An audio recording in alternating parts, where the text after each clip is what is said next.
జనవరి 31న parliament budget సమావేశాలు ప్రారంభం కానున్న సంగతి తెలిసిందే. ఈ సమావేశాలు 2 విడతల్లో జరగనున్నాయి. తొలి విడత సమావేశాలు జనవరి 31 నుంచి ఫిబ్రవరి 13 వరకు జరుగుతాయి. రెండో విడత సమావేశాలు మార్చి 10 నుంచి ఏప్రిల్ 4 వరకు కొనసాగుతాయి. ఇక ఫిబ్రవరి 1న లోక్సభలో కేంద్ర బడ్జెట్ 2025ను ఆర్థిక శాఖ మంత్రి నిర్మలా సీతారామన్ ప్రవేశపెట్టనున్నారు. అయితే బడ్జెట్ను రూపొందించిన ఆర్థిక మంత్రి బృందంలో 5గురు కీలక పాత్ర పోషించారు.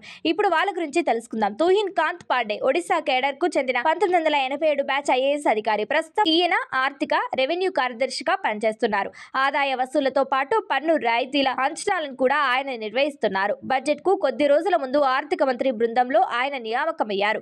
బడ్జెట్ కు సంబంధించి ఆదాయ పన్ను చట్టంలో మార్పులను పాండే పర్యవేక్షిస్తున్నారు. అజయ్ సేత్ కర్ణాటక కేడర్ కు చెందిన 1987 బ్యాచ్ ఐఏఎస్ అధికారి. డిపార్ట్మెంట్ ఆఫ్ ఎకనామిక్ అఫైర్స్ సెక్రటరీగా ఉన్నారు. అలాగే బడ్జెట్ పత్రాన్ని తయారు చేయడం, స్థూల ఆర్థిక స్థిరత్వాన్ని కొనసాగించే బాధ్యత విభాగానికి అధిపతిగా ఉన్నారు. వినియోగ ప్రోత్సాహకాల కోసం డిమాండ్ పెరుగుతున్నప్పుడు వాటిపై అనుసరించాల్సిన వ్యూహాలను ఆయన నిశితంగా పరిశీలిస్తున్నారు. V Anantha Nageswaran chief economic adviser, IIM Ahmedabad పూర్వ విద్యార్థి, మసాచుసెట్స్ విశ్వవిద్యాలయం నుంచి డిగ్రీ పట్టా పొందారు. గతంలో ఈయన ప్రధానమంత్రి ఆర్థిక సలహా మండలిలో పార్ట్ టైం సభ్యుడిగా ఉన్నారు. ఆయన బృందం రూపొందించిన ఆర్థిక సర్వే సంస్కరణలు, నియంత్రణ చర్యలు బడ్జెట్లో కీలకంగా మారనున్నాయి. మనోజ్ గోవిల్ మధ్యప్రదేశ్ కేడర్ కు చెందిన 1991 బ్యాచ్ ఐఏఎస్ అధికారి. ప్రస్తుతం వ్యయ శాఖ కార్యదర్శిగా ఉన్నారు. సబ్సిడీలు, కేంద్ర ప్రయోజిత పథకాలను హేతుబద్ధీకరించడం, ప్రభుత్వ ఖర్చుల నాణ్యతను మెరుగుపరచడం వంటి బాధ్యతలు ఆయన స్వీకరించారు.